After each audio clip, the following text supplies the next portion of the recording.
కృపగల దేవుడు మన ప్రభు అయిన యేసయ్య పరిశుద్ధ నామములో కూడి వచ్చిన మీ అందరికీ నా హృదయపూర్వకమైన వందనాలు తెలియజేస్తున్నాను. పరిశుద్ధ గ్రంథము నుండి జకర్యా గ్రంథము 1వ అధ్యాయము 18, 19 వచనాలు చదువుకుందాం. జకర్యా గ్రంథము 1వ అధ్యాయము 18, 19 వచనాలు చదువుకుందాం. అప్పుడు నేను తేరి చూడగా 4 కొమ్ములు కనబడెను.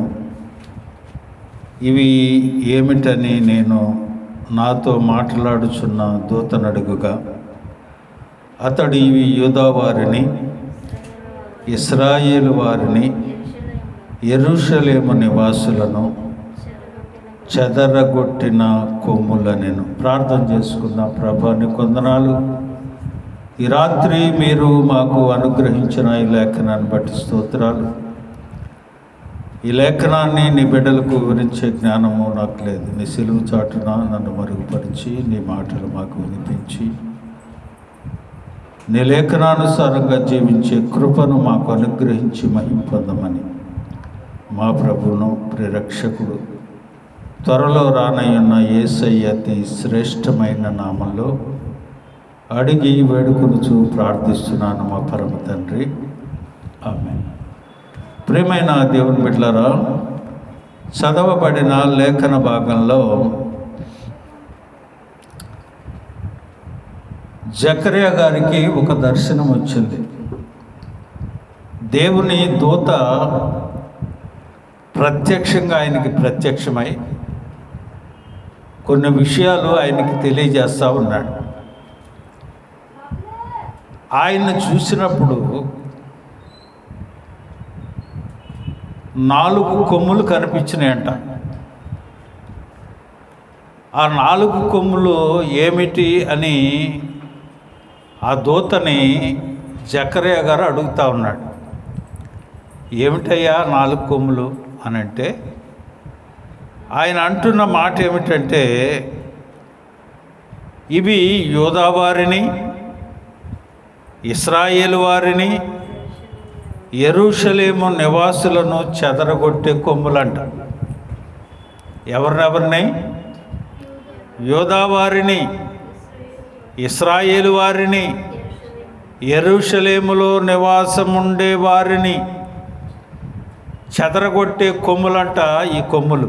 ప్రియమైన దేవుని బిడ్డలారా, ఈ రాత్రి దేవుని వాక్యాన్ని చాలా జాగ్రత్తగా వినవలసిందిగా ప్రభువు పేట మనము చేస్తూ ఉన్నాం. దేవుని బిడ్డలను, దేవుని ప్రజలను, యెరూషలేములో నివాసం చేసే నివాసులను, యూదా వారిని, ఇశ్రాయేలు వారిని కూడా చెదరగొట్టేసి కొమ్ములంటవి. ఏమిటి ఈ కొమ్ములు అని మనం ఆలోచన చేస్తే, ఒకటి స్వయం, నేను అనే గర్వం. రెండవది నేత్రాశ. మూడవది కోపం. నాలుగవది అహంకారం. ఈ 4 బయలుదేరి వచ్చినాయి. ఇశ్రాయేలు వారిని, యూదా వారిని, యెరూషలేము నివాసులను కూడా పడగొట్టేంత కొమ్ములు ఉంటాయి. అహం మనిషిలో ఉన్నప్పుడు, నేను అనే పరిస్థితి అతను అనుకున్నప్పుడు, నాకేంటి, నేనేంటి, నా పరిస్థితి ఏంటి, నా ఉద్యోగం ఏంటి, నా దగ్గరున్న బ్యాలెన్స్ ఏంటి, నా దగ్గరున్న అంగు ఏంటి, నా దగ్గరున్న ఆర్భాటం ఏంటి, నాకున్న ఆస్తిపాస్తులు ఏంటి, నాకున్న బిల్డింగులు ఏంటి. అహం, స్వయం, నేను అనే ఆ స్వయం మొట్టమొదటిగా మనిషిని పాడు చేస్తుంది. నేను ఎంత చక్కని దాన్నో, నేను ఎంత బలవంతుడినో, నేను ఎంత ఉద్యోగస్తుడినో, నేను ఎంత అందగాడినో, లేదు నాకెంత బలగం ఉందో. ఈ అహం, ఈ స్వయం నిన్ను కాపాడలేవు. మనలను కాపాడది ఇది. స్వయం పాడు చేసే కొమ్ములు అని చెప్తుంది అక్కడ వాక్యం. మనిషిని పాడు చేస్తా నేను అనే అహం అతనిలో ఎప్పుడొచ్చిందో, స్వయం ఎప్పుడొచ్చిందో అతను పాడైపోతాడు. ఆ నాశనానికి ముందు గర్వం నడుస్తుంది. ఏం నడుస్తుందట? నాశనానికి ముందు గర్వం నడుస్తుంది. గర్వం వాడు వెళుతూ ఉంటాడు, కానీ నాశనానికి వెళుతున్నాడన్న సంగతి మర్చిపోతాడు. ఆ అహం అతనిలో ఉంటుంది. నేను అసలు ఆడెవడు, ఎదుటివాడిని చిన్న చూపు చూడటం, ఎదుటివాడిని అగౌరవంగా మాట్లాడటం, ఎదుటివాడిని లెక్క చేయకుండా ఉండటం, చిన్న పెద్ద తేడా లేకుండా మాట్లాడటం, అది పతనానికి దారితీస్తుంది. జకర్యా గారితో చెప్తున్నాడు దూత, వారి చెదరగొట్టేస్తుంది. దేవుని ప్రజలనే, ఇశ్రాయేలు వారంటే ఎవరో దేవుని బిడ్డలు, యోధా వారంటే ఎవరో దేవుని బిడ్డలు, యెరూషలేం నివాసులు ఎవరో, యెరూషలేంలో ఉండేది ఎవరో దేవుని బిడ్డలు.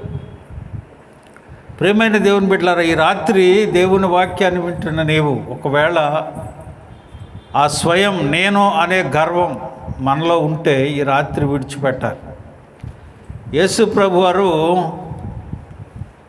ఆయన ఒక ఉపమానం చెప్పాడు. చూడండి, లూకాసు వార్త 18వ అధ్యాయంలో, లూకాసు వార్త 18వ అధ్యాయంలో 10 నుంచి 14 వరకు మనం చదువుకున్నట్లయితే అక్కడ చెప్పబడుతున్న మాట ఏమిటంటే, తామే నీతిమంతులమని తమ్ము నమ్ముకున్న ఇతరులను తృణీకరించు కొందరితో ఆయన ఈ ఉపమానము చెప్పాను. ఇతరులను తృణీకరిస్తున్నారంట. వారిని చూసి ఆయన ఈ ఉపమానం చెప్తా ఉన్నాడు. ఏమంటున్నాడు? ప్రార్థన చేయుటకై 2 మనుషులు దేవాలయమునకు వెళ్ళిరి. వారిలో ఒకడు పరిసయ్యుడు, ఒకడు సుంకరి. పరిసయ్యుడు నిలవబడి, దేవా, నేను చోరులను, అన్యాయస్తులను, వ్యభిచారులైన ఇతర మనుషుల వలెనైనను, పక్కనోడితో చూసి అంటున్నాడు, ఈ సుంకర వలనైనను ఉండనందుకు నీకు కృతజ్ఞతాస్తుతులు చెల్లించున్నాను. వారమునకు 2 మారులు ఉపవాసము చేయుదును. నా సంపాదన అంతటిలో 10వ వంతు చెల్లించుచున్నానని తనలో తాను ప్రార్థన చేయుచుండెను.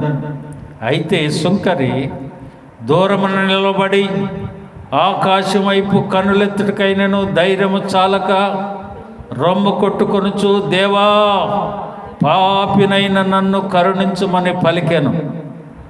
అంతని కంటే ఇతడు నీతిమంతుడుగా తీర్చబడి తన ఇంటికి వెళ్ళనని మీతో చెప్పుచున్నాను. ప్రియమైన దేవుని బిడ్డలారా, ప్రార్థన చేయటానికి వచ్చాడు. అక్కడ కూడా తన అహాన్ని చూపించుకుంటున్నాడు. నేను స్వయం, నేను ఎన్నో చేస్తున్నా, ఇదిగో ఆ పక్కోడి కన్నా నేను గొప్పగా చేస్తున్నా. ప్రియమైన దేవుని బిడ్డలారా, ఆఖరి ప్రార్థనలో కూడా స్వయమా? దేవుని సన్నిధికి వచ్చినప్పుడు కూడా గర్వమా? ఆ స్వయాన్ని విడిచిపెట్టాలి. ఈ రాత్రి దేవుని వాక్యం అంటా ఉంది కదా, ఏంటి ఆ 4 కొమ్ములు? స్వయం, నేత్రాశ, కోపము, అహంకారము. ఈ 4 మనిషిని పతనం చేస్తుంది. చాలా జాగ్రత్తగా దేవుని వాక్యాన్ని వినవలసిందిగా ప్రభు పేట మనం చేస్తూ ఉన్నాం. మొదటిగా స్వయం, నేను అనే గర్వం. ఆ గర్వంతో ఉన్నవాడిని ఏమన్నాడు దేవుడు? అతని కంటే ఇతడు నీతిమంతుడే ఇంటికి వెళ్ళాడు అన్నాడు. అహంలో ఉన్నవాడిలో దేవుని ప్రేమ నిలిచి ఉండదు, దేవుడు అతని పక్షంగా ఉండడు, నాశనానికి ముందు గర్వం నడుస్తుంది. రెండవది చూడండి, రెండవది ఏంటి? నేత్రాశ. దానియేలు గ్రంథము 8వ అధ్యాయము 5వ వచనాన్ని మనం చూసినట్లయితే, నేను ఈ సంగతి ఆలోచించుకొనుచుండగా ఒక మేకపోతు పడమటి నుండి వచ్చి కాళ్ళు నేలను మోపకుండా భూమి అంతటా పరుగెత్తిన. దాని 2 కన్నుల మధ్య ఒక ప్రసిద్ధమైన కొమ్ము ఉండెను. కాళ్ళు భూమి మీద నిలవట్లేదంట. అది ఏమంటున్నారా? ఒక మేకపోతు పడమటి నుండి వచ్చి కాళ్ళు నేలను మోపకుండానే భూమి అందంతటా పరిగెత్తా ఉందంట. ఆ 2 కన్నులకు మధ్య ఏమందట? ఒక ప్రసిద్ధమైన కొమ్ము ఉందట. ప్రియమైన 2 కన్నుల మధ్య ప్రియమైన దేవుని బిడ్డలారా, నేల మీద కాళ్ళు మోపలేండి. చూడండి, భూమి మీద కాళ్ళు నిలవట్లేదండి ఆడికి అంటాడు కదా. ఎందుకంటారు? వాళ్ళే ఏం కనపడుతుంది? గర్వం కనపడుతుంది. ఆడు ఆ చూసిన దానివల్ల కోరి తెచ్చుకుంటూ ఉంటాడు. ఆ రెండు కళ్ళ మధ్యలో ఒక కొమ్మలు వేసింది వీడికి.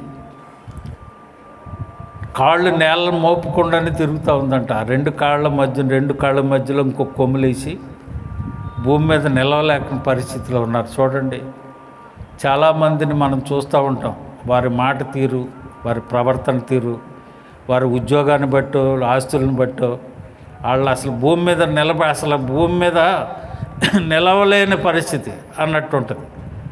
నేను మా చిన్నాన్నగారి అమ్మాయి చెల్లెలు, మా చిన్నాన్నగారు చిన్నప్పుడు చనిపోయాడు. టీచర్ చేశాడు, 4 పిల్లలు, కుటుంబ పరిస్థితి బాగుండేది కాదు. అయితే ఒకరోజు ఒక ఆయన ఆమెను కోరి పెళ్లి చేసుకుంటాను, కాస్త బాగుంటుంది ఎర్రగాను. ఈయన డిప్యూటీ తహసీల్దార్గా బందర్లో ఉద్యోగం సంపాదిస్తే ఆయన అక్కడికి వెళ్ళిన తర్వాత మా చిన్న తాతయ్య గారు అక్కడికి వెళ్తే వాళ్ళ నాన్న ఈయన కలిసి మాట్లాడుకొని, మాకేం అవసరం లేదండి, పిల్ల బాగుంటే చాలు, ఉద్యోగం పిల్లవాడు కొత్తగా వచ్చింది, వాళ్ళు ఏదో ఇదిలో ఉన్నప్పుడు బాగా లేని స్థితిలో నుంచి వచ్చారు, సరే పిల్లని చూసి పిల్లవాడిని చేసుకుంటానంటే, ఏందో అతను ఎలా ఉంటాడంటే బాగా నల్లగా ఉంటాడు, నా బాబు మోహన్ లాగా ఉంటాడు, ఏమేమో చక్కగా ఎర్రగా ఉంటాడు. నన్ను కాళ్ళు చేతులు కట్టేసి పడేయండి కానీ ఆడిని చేసుకున్నాను. నేనేమో డ్యూటీకి ఇక్కడ ఏలూరు నుంచి పుట్ల చెరువు డ్యూటీ చేయడానికి నైట్ డ్యూటీకి వెళ్తున్నా, ప్లాట్ఫామ్ మీద కూర్చొని ఉన్నా. ఈయన నా పక్కన కూర్చొని టైం ఎంత అండి అని అడిగాడు. అంటే పలానా అన్నా.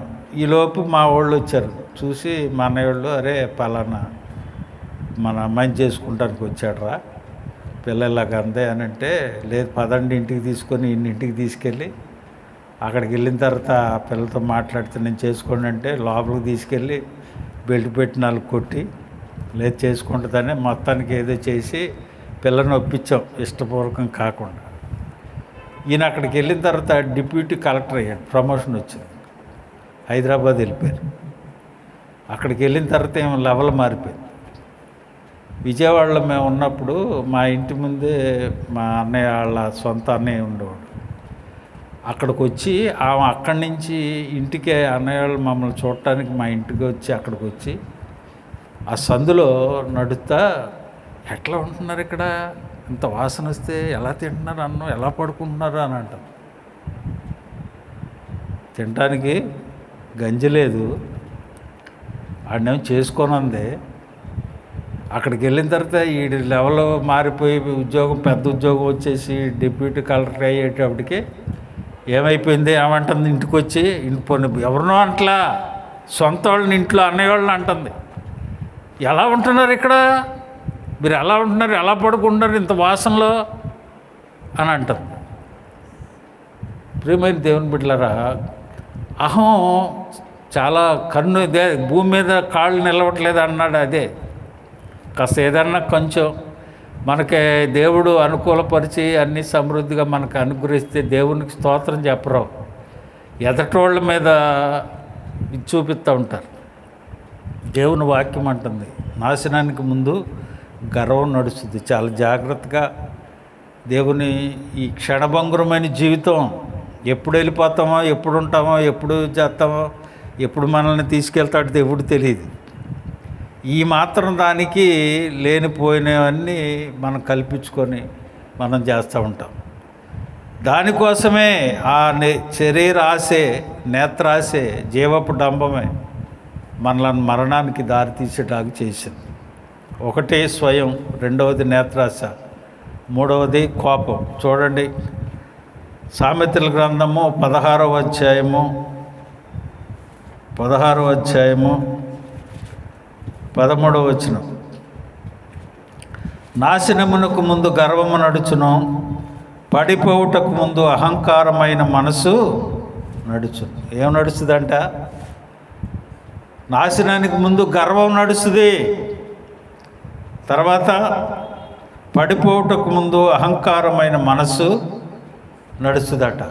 అహంకారముగా ఉన్న తేజో నక్షత్రమే పడిపోయింది. యెషయా గ్రంథంలో చెప్తాడు కదా, 14:12-15 వరకు చదువుకుని, తేజో నక్షత్రమా వేకు చుక్క నీవేళ ఆకాశం నుండి పడ్డావు, జనములను పడగొట్టి నీవు ఎలాగూ నేలమట్టం వరకు నరకబడ్డావు, ఆకాశమునకు ఎక్కిపోదును, దేవుని నక్షత్రమునకు పైగా ఉత్తర దిక్కున సభాపర్వతం మీద కూర్చుంటాను, దేవునితో నేను సమానంగా చేసుకుంటాను అని అనబట్టే అది పడదోయబడి పాతాళంలో బంధించబడింది. నాశనానికి ముందు గర్వం నడుస్తుంది. చాలా జాగ్రత్తగా దేవుని వాక్యాన్ని మనం తెలుసుకోవాలి. చివరిగా చూడండి, అహంకారము. అహంకారం అంట, అహంకారంలో ఉంటాడు. అహంకారమే ఈయన నడిపించింది, నాశనానికి పంపించింది. కోపం గురించి చెప్పలేదుగా, కోపాన్ని గురించి చూడండి. 37 కీర్తన గ్రంథం 8వ వచనం, 37 కీర్తన 8. కోపం మానము, ఆగ్రహము విడిచిపెట్టము, వ్యసన పడకము, అది కీడుకే కారణమవుతుందంట. ఒకరి మీద ఒకరు కోపం, ఒకరి మీద ఒకరు ద్వేషం, ఒకరి మీద ఒకరు ఈర్ష్య. ఎంత కోపమో ఉంటుందో. ఇంట్లో వాడే, మనోడే, మన ఇంట్లో వాడే, మన బంధువే, మన రక్త సంబంధే, కానీ మనం బాగుంటే వారసలేడు, మనం బాగుంటే వారసలేడు. ఈర్ష్య. దేవుని వాక్యం అంటుంది, అబ్బాయి అవి నాశనానికి నడుపుతీరా, వాటికి జోలికి నువ్వు వెళ్ళబాకండి. దేవుని వాక్యం అంటుంది, కోపం మానము, ఆగ్రహం విడిచిపెట్టు, అది వ్యసనమునకే. అతడు పాతాళముకు సమీపంగా ఉంటాడట. ఆ కోపం ఇతరులపై చూసేవాడు. ప్రియమైన దేవుని బిడ్డలారా, ఈ రాత్రి దేవుని వాక్యం జకర్యా అంటున్నాడు, నేను తేరి చూడగా 4 కొమ్ములు నాకు కనపడ్డాయి. ఏమిటని నేను అడిగినప్పుడు, ఎవరినైనా నాశనం చేస్తున్నాయి అంటాయి, యోధా వారిని, ఇశ్రాయేలు ప్రజలను, యెరూషలేము నివాసులను, అంటే దేవుని బిడ్డలను పాడు చేసే ఈ 4 విషయాల్లో జాగ్రత్తగా మనం ఉండాలి. లేదనుకే మనం పాడైపోయి పతనమైపోయే పరిస్థితి ఉంటుంది. కనుక జాగ్రత్తగా ఆలోచించాలి. జకర్యా గారికి కనపడిని బిడ్డలను చెరపటానికి రెడీగా ఉండే ఈ 4. మనుషుడు ఏ రీతిగా నివాసం కట్టుకొని పిల్లర్స్ పెట్టుకొని ఆ పిల్లర్ మీద ఇల్లు కట్టుకొని నివాసం ఉంటే, స్ట్రాంగ్ పిల్లర్స్ లేకపోతే తొందరగా పాడైపోతుంది. అయ్యే సరిగ్గా కట్టుకున్నాడు అనుకోండి, కాకుండా. అందుకని యేసయ్య అంటాడు, బండం మీద కట్టుకోండి. మీరు క్రీస్తు అనే బండం మీద కట్టుకుంటే వాడు ఏ గాలి తుఫాను వచ్చి చెలరేగినా, ఎందుకంటే ఫౌండేషన్ గట్టిగా ఉంటుంది కాబట్టి, మనం చెదరగొట్టినా, ఆడు గాలి వచ్చినా, తుఫాను వచ్చినా, ఏదొచ్చినా చెడకుండా ఉండగలుగుతాం. అందుకని వాక్యం అంటుంది, అబ్బాయి చెదరగొడటానికి ఉంది, లైకర్త మీ మీదకు వస్తున్నాడు, మీ దుర్గములు కావిలు కాసుకునండి, మార్గములలో కావిలు ఉండండి, మీ నడుము బిగించుకొని బహు ధైర్యముగా వాడిని ఎదిరించేటట్టుగా మనం ఉండాలి. అలాగున ఉండి దేవుని కృప మనం పొందుదుముగాక.